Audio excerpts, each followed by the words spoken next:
teams. We can assist with professional development. And in the end, we end up saving the district lots of money. So that's an important. The other thing I'd encourage you to do is to also think about creating networks, and you are the very people to do this.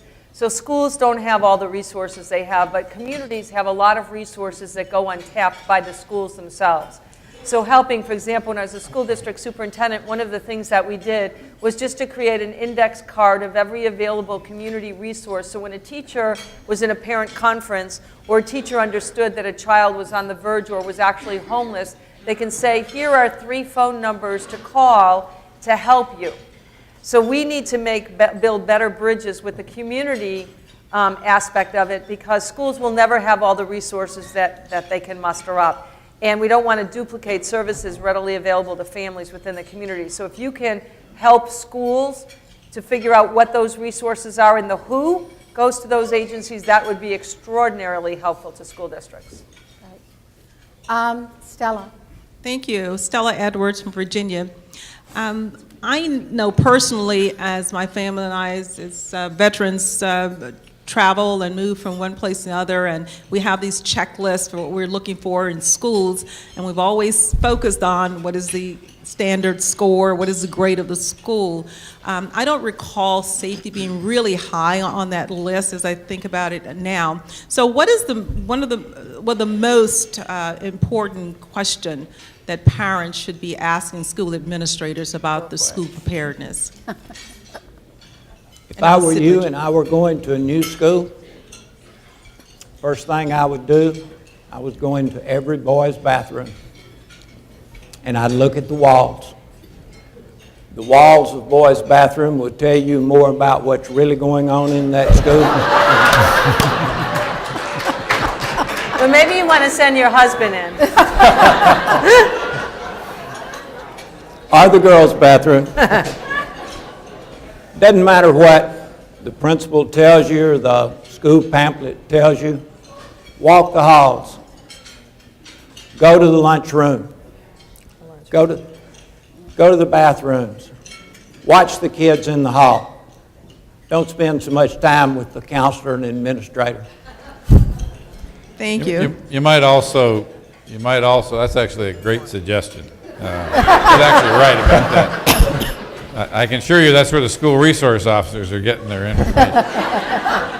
But I would also, with regards to safety, I would ask to see a plan, and then I would ask 2 questions. When was this plan written? And when was it last practiced? Because too often we write these plans and then they find a nice shelf to sit on.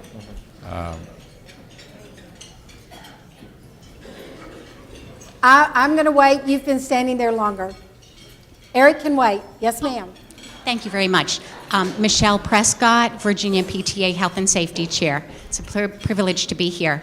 I also work during the day as a school nurse at a primary school, little Title I school in Chesapeake, Virginia.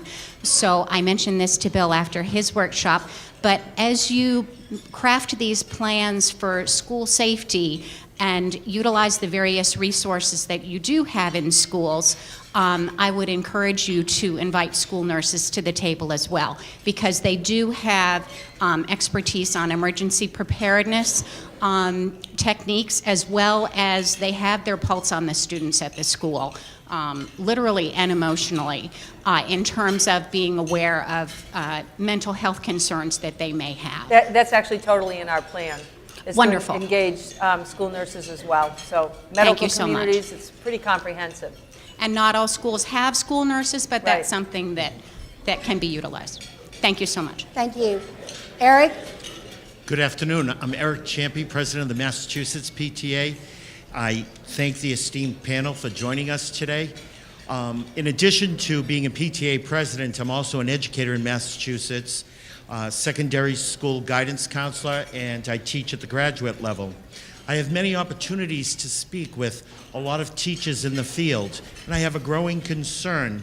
As we look forward toward the next decade, we're going to lose 1 million teachers who are leaving the field.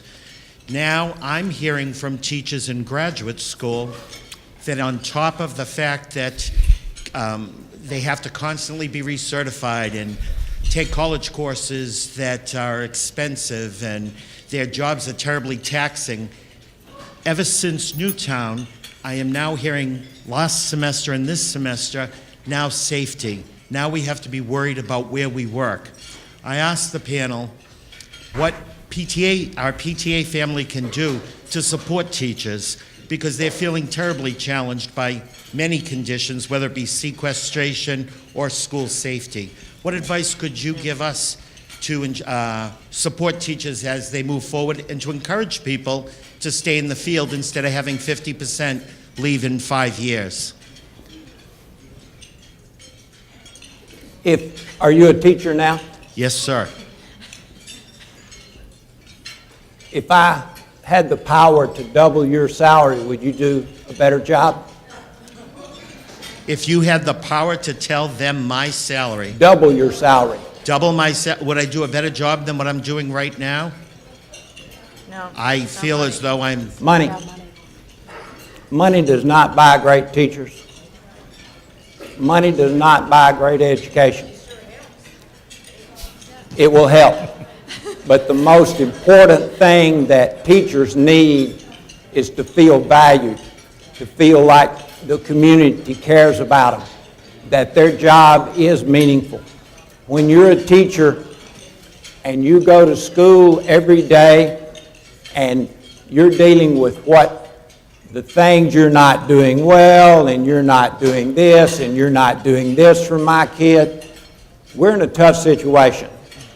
The tough situation teachers and principals find themselves in is that every one of you has a special kid. Your kids are everyone special, and you want them to be everyone treated special. But you want everyone else's kid treated exactly, fairly, exactly. So we're at this one time we're to treat everyone as individuals, but treat everyone perfectly fair. That's a tough situation you've given teachers. And if you would understand the situation you've put teachers in and value teachers for what they do and value them for their contribution, that means we will have great teachers in the future. Thank you.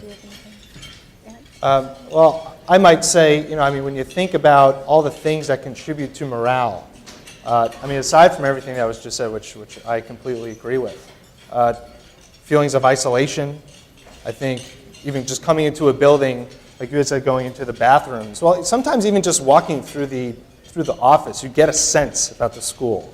Right? Is it dark? Is it kind of gloomy? Are the walls chipped?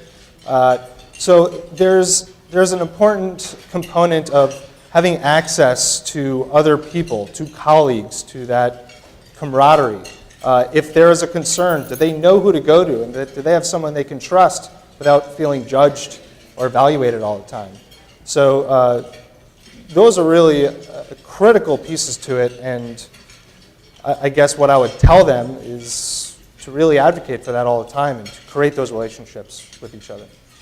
I have to tell you, too, that as a building principal, I remember thinking one time, or actually I knew this as a teacher as well, and it kind of goes to your comments, that you would be surprised how few times a teacher receives a thank you note from a parent for something that seemingly is insignificant.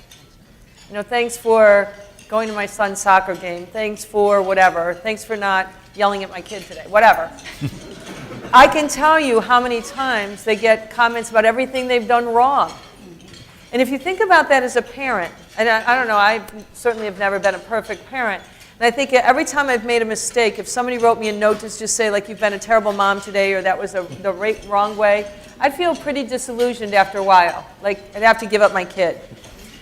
But teacher, I always say to teachers, whatever note you get, keep it in an I quit file. Because when you want to quit, you got to pull that out that you made a difference in the life of a student. That is a great story, because you never know as an educator the impact you have.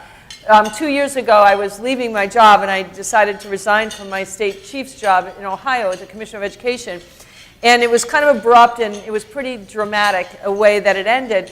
And my favorite phone call came from one of my former 6th grade students. My administrative assistant came in with a pink slip. And she said, Andrew called you. You've got to return his call. He was now working in the city of Cleveland. He had a pretty good job. And the comment was, please tell Mrs. Delisle, I used to be one of her 6th grade students. I hope she remembers me. But I have a way to help her in some ideas for her future. I was like, wow. So I must have done something right with at least Andrew, because you don't know that impact. But you don't know if you impacted a child's family. So even as a PTSA, if you go on, and it's not, we don't want false compliments, but those notes matter more than the money. A luncheon matters more than that additional salary. The salary helps, but it's the conditions in which they work that keep teachers. That's what research shows. Excellent. Thank you very much, all of you. Yes, ma'am. We'll go with the front microphone. How are you? I'm good, thank you, Madam President. Tammy Berg, Nevada, VP of Advocacy, Federal Edge Chair. I have to read mine so I can make sure I get through this, so my apologies. How can we help make sure our school counselors truly know and understand the various mental illnesses that our children have?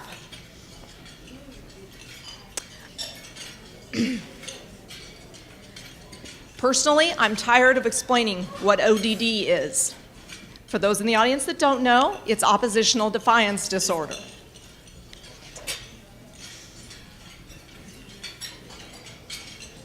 We need to have teachers, administrators, and counselors that know how to deal with these children with empathy, understanding, and know the appropriate behavioral interventions for them, not just suspensions, threats of expulsion. How do we at the state level and as parents help educate the counselors to know that they are truly there and understand? Because from a personal standpoint, my child is in 7th grade, and I've yet to encounter a counselor, a teacher, or an administrator that I have not had to train and teach. Good point. Yeah, I can take it. Well, thank you for that. Thank you for that question. I'm sorry to hear about your experiences. It just must be terribly frustrating. I think you raised the importance of the need for access to high-quality, trained mental health professionals. I think school counselors, they a lot of times have some understanding. I know school psychologists, personally, we have a very good understanding about dealing with behavior, understanding triggers, appropriate interventions. What it requires is a more integrated approach, not only just from parents, but the school counselors, school psychologists, the teachers, the administrative support, to say that we're all responsible for the mental health of students. I know I've seen a lot of times there will be a student with some kind of diagnosed disorder or educational disability, and no matter what, teacher will say, we'll get the sense of